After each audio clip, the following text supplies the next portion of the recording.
Today's guest is someone who's redefining what support looks like for women in one of the most transformational seasons of life, motherhood. Anna McMaster is the founder of Ask Amie, a platform designed to help moms feel seen, supported, and strong through every stage of pregnancy and postpartum recovery. As a pelvic floor physical therapist, she spent years working with women, guiding them to reconnect with their bodies, rebuild confidence, and heal from the inside out.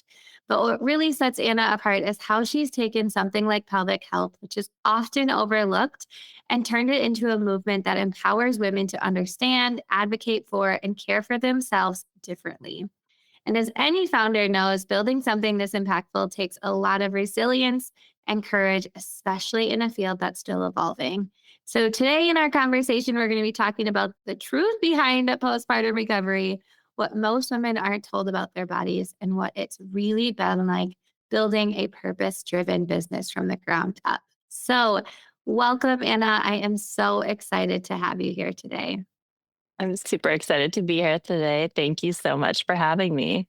Yes. And I'm excited to get in this conversation because just as a mom myself, having four little boys, as I'm seeing what you're doing, like I wish I knew all of this when I had my kids because I think it's incredibly important and overlooked, as I mentioned, even as I'm working with more functional medicine specialists and bringing on new clients that so much of women's health is overlooked. So I'm really excited that we get to share just more information because so many of our listeners are women in this stage. So, with that, I'd love if you can just share the story behind Asking Me and what led you to start it. I think there was a lot of little moments that built up over time, but generally in my career, I've specialized my whole almost 10 years now as a physical therapist, working with women specifically. And just the majority of my patients ended up being pregnant and postpartum moms. I would see my pregnant patients very regularly. They're coming once, twice a week. Everything is great. We get to the end of their pregnancy and we put that first postpartum appointment on the books. I like to see people early, like 2 or 3 weeks postpartum. They're like, great, it's all set up. And then inevitably that appointment gets canceled because if you're a mom, you know that those first few weeks are just like crazy. And even after COVID, we made those first postpartum appointments virtual, but it still was just, I think people were so overwhelmed with like, my baby's asleep now, or I'm supposed to be feeding them, or I just plain forgot that it was happening because there's so much going on. So then fast forward, I would either never see those patients again, or I would see them right before they're about to go back to work, 3, 4-ish months later. And they'd come in and they'd say, well, ever since the delivery, I've been having back pain, neck pain. I'm leaking when I cough and sneeze. We tried to have sex and that was so painful. And like, can you fix all these issues in one visit because I can't come back because I'm going back to work next week? Yes. And in the short term, all of those things are like terrible, right? It's like on top of having this new baby, you're like, oh my God, every time I bend over to pick up the baby, my back is hurting. Every time I cough or laugh or sneeze, I'm like dribbling out pee. But also for long term health, it's been studied that like women are at such a higher risk of having these chronic musculoskeletal issues. And if you don't address them then in that moment, you're at risk for having those issues for like decades, Wow. right? Yeah. Like on the other side, I would see my, 70-year-old patients come in and they're like, yeah, well, I've just been leaking since I had my first kid 40 years ago. And now I have to have surgery for it. And that's why I'm here. I just sort of thought, like, okay, there has to be some way that we can help moms in that early postpartum period address these issues beforehand so that they either don't happen at all, or we fix them sooner rather than later when it's easier, because it's always harder to fix something once it becomes chronic. So that's where Amy was born. Exciting. Okay. So I want to hear more on all sides of it, but I think maybe share a little bit more about what Ask Amy is. and just walk me through what it looks like, how women can get support, or how you're supporting women in this really fresh new postpartum phase where it is hard to get to an appointment. So can you share more about that? Currently, we support women who are pregnant all the way through postpartum because it's hard to get started with something in those first weeks if you haven't already been in our system. But we have three kind of tiers of service. Our main product is the app that I have. And I wanted the app to feel as much as possible like an in person physical therapy assessment, essentially. But something that you could do on your own time or stop and start. And so, where it differs from, there's a bunch of prenatal, postpartum workout apps or workout programs. Those are great, but they're static. Everyone gets the same program week over week. Where Amie is different is that we ask you questions about yourself, like, are you pregnant or postpartum? How many weeks? Do you generally exercise? If so, what type? That kind of stuff. We walk you through a couple of self assessments, one that assesses your pelvic floor function and how that is, and one that assesses the top three muscle groups that I would assess on any pregnant or postpartum women. So, like hip stability, glutes, and core, ab strength. And then after that, you input your symptoms that you're feeling every day if you are feeling them. And what the app does is it takes all of that information and it creates for you a exercise program that you do on that day. It progresses with you. It adjusts based on, like, if you wake up and all of a sudden you're like, oh my God, why is my like hip hurting this morning? You put that in there, it'll adjust that for you. It adjusts based on where you are in your pregnancy. And then you can start that as soon as you're ready postpartum. And so that's where I wanted to be able to give people that option of starting to reconnect with their bodies as soon as they felt ready, even if that's 3 days postpartum, 3 weeks postpartum, if not a little later, but just starting that process so that you're not getting to that 6 week clearance appointment with your doctor and immediately being like, okay, I'm going to go out for a run now before doing nothing for 6 weeks. And then, sorry, I got off track, but that's the It's okay. main. I always go off track, so we're good. You're good. Like, that's the main thing that runs through all of our tiers. But we also just started offering virtual sessions and in-home sessions that right now is just limited to where I live because it's just me at the moment. But what I heard from my beta testers was they loved the kind of ability to do their program whenever they wanted. They liked being able to text with me kind of asynchronously. That's also in the app. But some people wanted that more one on one kind of care. And so being able to offer things that, again, remove that barrier of having to figure out childcare, drive to the clinic, find parking, pay for parking, all of those things that take up half your day. We either, you can do it from your phone virtually, or I can come to you. So that's part of the whole mission of just trying to make this type of care as accessible and easy as possible for someone to do. I love that. I think it's so important because, especially in that time, it's so hard to get out or even care for yourself. And one of my clients is an acupuncturist, and she does a lot with pregnancy and postpartum. And one of the frustrations is postpartum care often starts and ends at 6 weeks, right? It's like you have your 6 week checkup, you're good to go, and that's it. And Bye. like, Yeah. don't get anything else, right? So how can we change that narrative? How can we make it so that even through pregnancy, like what you're doing is you're getting the body stronger so that when you deliver, you're not maybe as likely to have these problems or issues postpartum. But then if they're coming to you, then like being able to heal them and just walking alongside and supporting the mom, because I'm sure you also believe that the healthier and stronger and more successful women are, the healthier our entire communities are going to be. And so I absolutely love what you're doing, and your mission, I think, is incredibly important. I know you're really focused on pelvic health. Are there other services inside of the app? Like maybe someone doesn't even know what their issue is, but like they're having all of these things and they think maybe a physical therapist could help.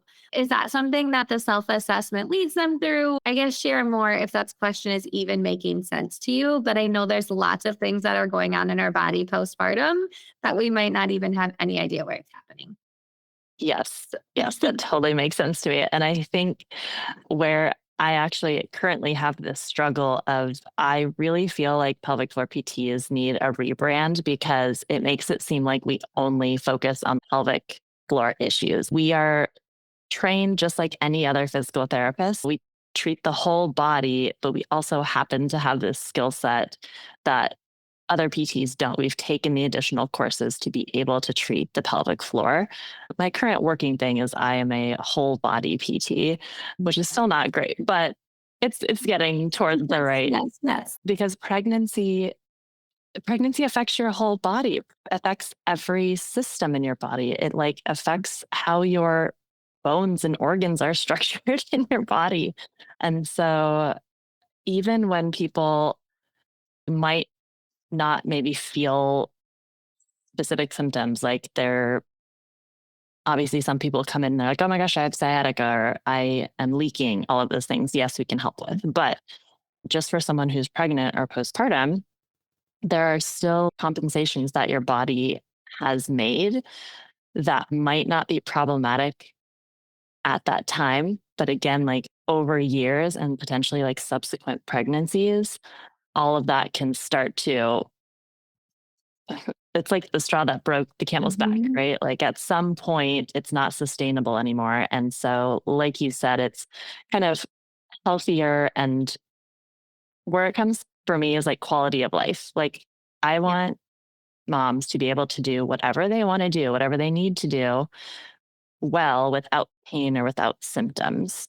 And so that's kind of where that self-assessment is, where these are like objective measurements that a PT would take on like any evaluation. And, like it's a hard assessment, like the pelvic floor ones. It's like, how long can you hold a Kegel for? And then can you do that how many times in a row? And you're like, oh man, oh, I can only hold for like 3 seconds. Like, oh, I should be able to hold for like 10 seconds. You're doing great. Everything is great. But here's where we want you to be in order that you can do if you wanted to go train for a marathon or whatever, you would be able to do that. So there's two things that are coming up for me. I guess one is more of a personal question of this might be happening with other women too, but so I had twins. My twins are now 7 and I believe it's called diastasis recti. I think I might be getting that term wrong, but my apps are like completely separated. And I remember at one point in the more early postpartum phase, I was like, gosh, I should work on this because there's literally like a hole in my stomach.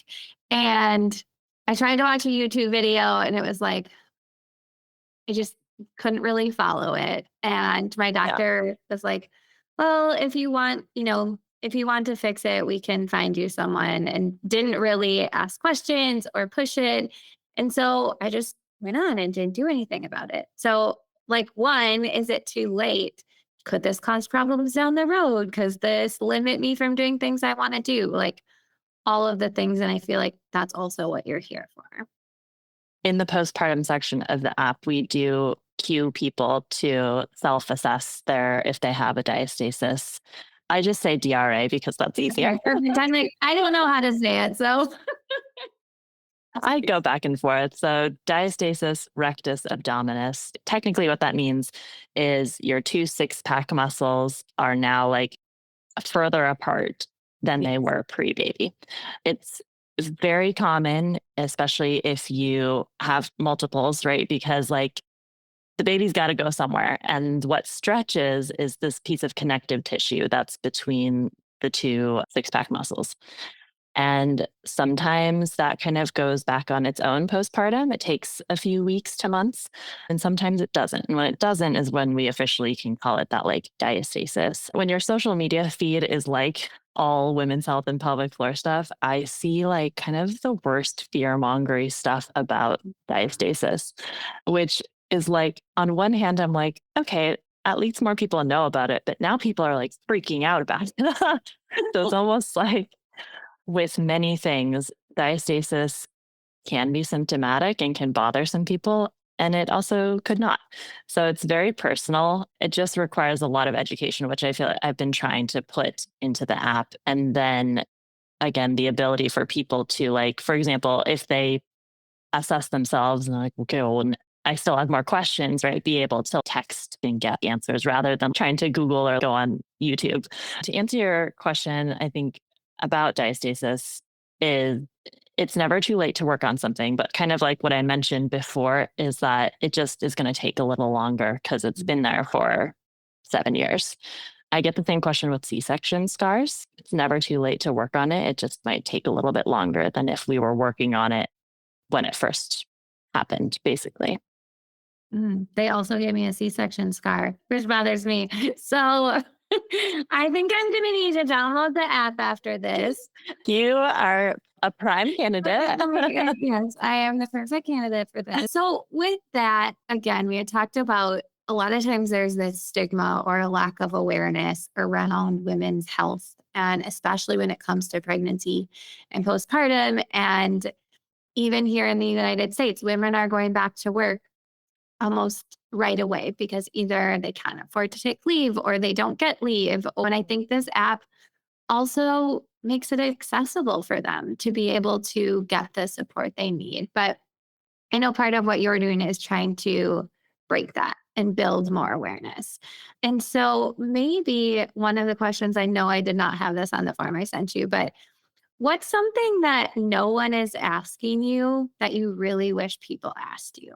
Oh, well, I mean, there's like so many things. I'm literally like flooded with questions, but I think it's really tied to kind of what you just said about whether like us not having paid leave in this country and like longevity/quality of life for women long term.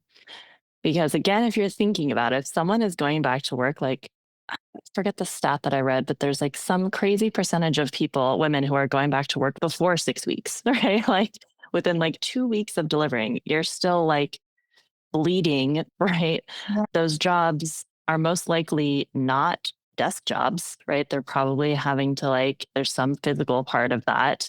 I know I once had one of my patients was an elementary school teacher and she had to go back to work, teaching a room of 30 like second graders, I think 5 weeks after she delivered. And it's just like you're standing, bending over, all of these things before your body has even like really begun to heal. And so all of that like takes its toll. And again, there's kind of this societal feeling that women just suffer and just put up with it, you know? Like I mentioned, my little old lady patients who are just like, oh, yeah, so I leaked and wore diapers for 40 years. It's fine.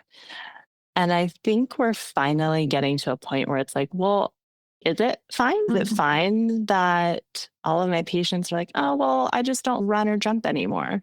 Or, oh, it's fine that like it's just a little bit painful when my husband and I have intercourse. And you're like, okay, but it's not fine. And there's also something that like we can do about it. Right. And I think that it's like all of this is wrapped up in just like I'm feeling like we're on the precipice of possible like all of these kind of changes that I see at hopefully like a macro level, but just like also on an individual level of like the mom guilt. Right. Mm. I felt it too. I should go and do my PT exercises. But my husband, who's working from home, can my husband watch the baby for 15 minutes while I do my PT exercises? And you feel like the worst mother ever. But it's like, no, you can do that, not just for yourself in the moment, but also for like the rest of your life. Right. No one talks about that piece of it.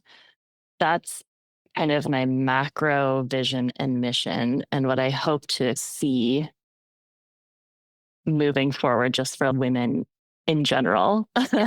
Yes. And I hope to play my small little piece of it. No, that's incredible. And it is so important to, again, like you said, I think we're slowly starting to get there. And it is becoming maybe more of the norm for women to start taking care of themselves and not feeling guilty about it. But it is really hard because I think also as women, we are often the ones holding everything, whether we're running businesses or leading at work, where it's likely we're running the household and keeping track of all the appointments and school pickup and drop off. And, we're coming into the holidays. So now there's going to be dress up days and you have to bring a cake and you have to do all of this stuff. Like we are holding it all. And so sometimes that self care, like doing 15 minutes of PT exercises, or for me, like going on a walk, it's easy for me to say, I'll do it tomorrow because I really need to get this done. No, I should do it now because it's actually going to make me happier. It's going to make me a more present mom. It's going to make me a better mom, a better wife. Right. So I agree with what you're saying as like, how can we make this more of the norm for women to take care of themselves? Thank you for sharing that.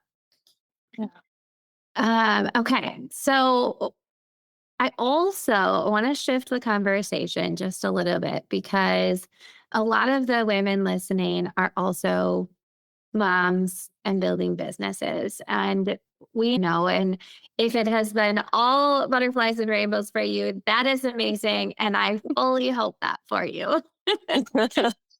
But No, it has not. So, But building a business can be really hard, and it's okay because it also pushes us to grow and to, make those changes we need to make. So maybe walk us through, is there something that you've learned that's really important? Or maybe that's really hard and how you're getting through it?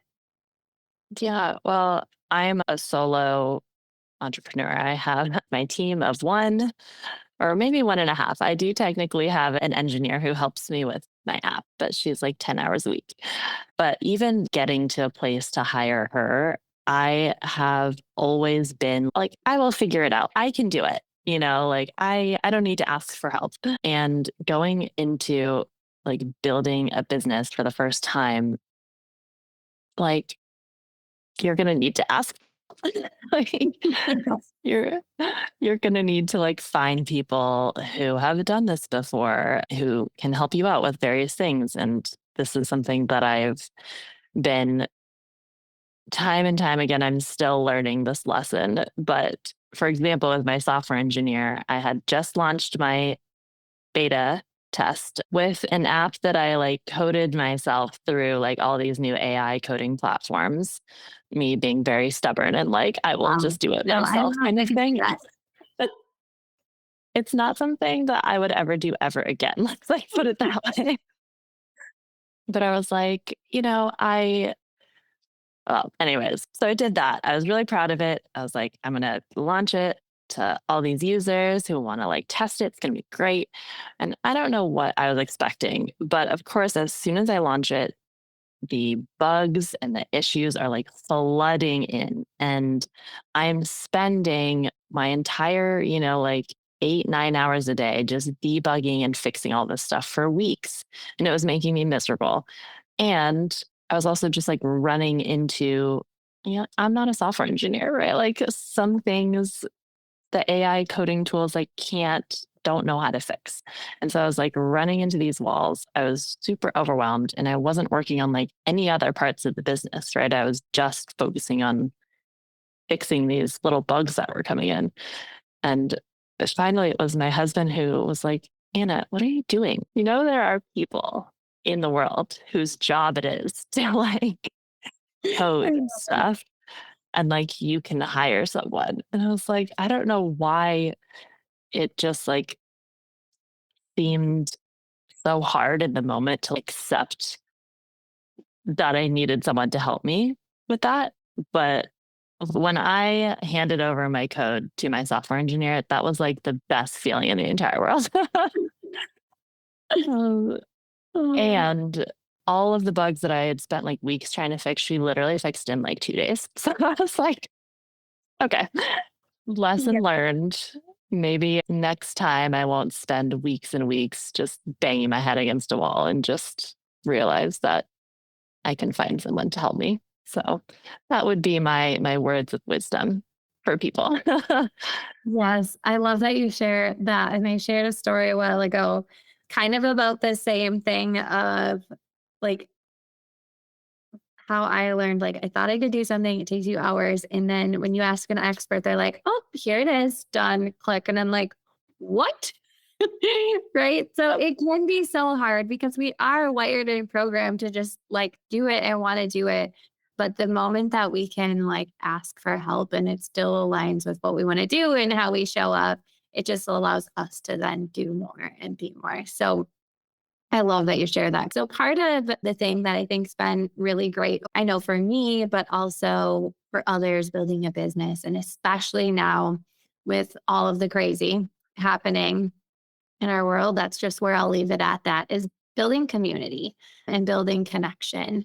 So how have you found, because I know, you know, building a business can be lonely, especially when you're, by yourself, but have you found community with others? What has been the most helpful for you in growing your business? I was searching for an entrepreneurial community at first because I was like, when you're used to, well, one, like talking to patients every day and then like working in a clinic and like being able to chat with people. I'm actually like more of an introvert. So I thought like, ooh, this will be like so great for me. Like I don't have to like talk to all these people all day. And then I don't know, I started to miss it and it becomes like very lonely. And so I joined a couple different like founder communities in the past year.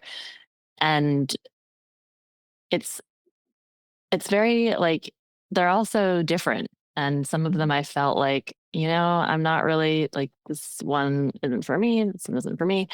So I feel like trying out a lot of them and really finding like where your people are, but also surprisingly just posting on LinkedIn has also been very helpful in finding like it's not like structured community, but like you kind of find your people or like the algorithm pulls you to the right people. And I'm currently in the middle of like trying to build out like my advisory board. And I have this list already built out of like, oh yeah, I remember a few months ago and I like talked to this one person who reached out to me on LinkedIn. And I feel like that's like literally most of them are from people who I found from either a post that I wrote or something that I commented of theirs, and then we had like a quick coffee chat.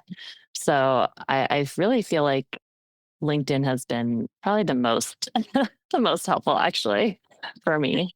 That's awesome. It's funny that you say that because I was just having that conversation with another gal and I met her through LinkedIn. And that's what she was talking about too. LinkedIn has kind of been this space where it allows you to really connect with others, but also I think it hasn't been overcome by AI as much. Like there are some comments and things you can tell, like, Yeah. nobody put any thought into this whatsoever. Yeah. But you can gauge people's personality and who they are and what they stand for. And it's such an easy way to just connect and message back and forth. And I know I've met a lot of people that way. I think that's how I found you actually was LinkedIn and Yeah. seeing it. And I was like, ooh, I want to hear more about her story. So that is really powerful. And then with the networking and community groups, that was the same for me, where it was like in the beginning, I was doing every networking group, but it got to be so time consuming and then didn't necessarily, I think I ended up more frustrated and burned out and all of the things than it was doing good. So once I really focused on where are my people really hanging out, whether it was collaboration partners or mentors or new clients, and focused on those, that's when networking communities became really helpful and just like finding the right space to be in so you can build those personal connections. I love using LinkedIn as a tool. I think it's incredible and just being able to connect with people from all over the world. Yeah, totally. All right. Well, I could talk with you all day, Anna, but I always like to close these out with how do you define success today? Because so often we are chasing other people's version of success rather than our own. And I know that you have a really unique journey and an awesome mission. So I'd love to hear what success means for you. Something different like almost every day because stuff with my company changes so frequently. But like currently, right now, the season of building this company that I'm in is I am preparing to fundraise in January. And so for me, what I see as like if I've had a successful day, I have done something that has put me one step closer to that goal. And that's kind of broad, but there's a lot of things that go into it. And really, I think at the core, what it comes down to is this is a very challenging season for me. Like, I have to do a lot of networking, I have to like do a lot of cold outreach. Stuff that I'm like not very comfortable with. Like I mentioned, like asking for help from people, building this advisory board. And so I feel like even if there isn't anything like a specific metric or KPI that I've hit, if I've, reached out to someone or if I've done something that was challenging to me that day, I would call that a success. That's really powerful because so often we think we have to check these huge things off our list in order to feel successful. And I have taken that on recently where it's like, yes, I still write my big long to-do list because I think I'm always going to do that. But if I do the three things, whether it's something mindset, energy, sales activity, and then I don't remember what I call it, but loving on my clients, right? Always just checking in with my clients. If I've at least just taken one of those actions, sent an email, did something, it's a success. Yeah. Because otherwise, if we're only like having this huge, big, monstrous thing and we're never checking everything off, we're not ever going to feel successful. And so I love that you share that too, just taking that one step every day to get you closer to your goal. So Yeah. thank you for sharing that, Anna. I will have all of your links in the show notes. If people want to download the app, if they want to work with you, if they want to ask you more, where can they find you? The app is located, it's a web app, but you can access it from my website, which is askamie.co, just .co. Obviously, I'm on LinkedIn. So if you just search me there, Anna McMaster, I'm happy to connect with anyone over there. Amazing. Well, thank you, Anna. I appreciate you being here, and I know our listeners do as well. Thank you so much. It was so fun.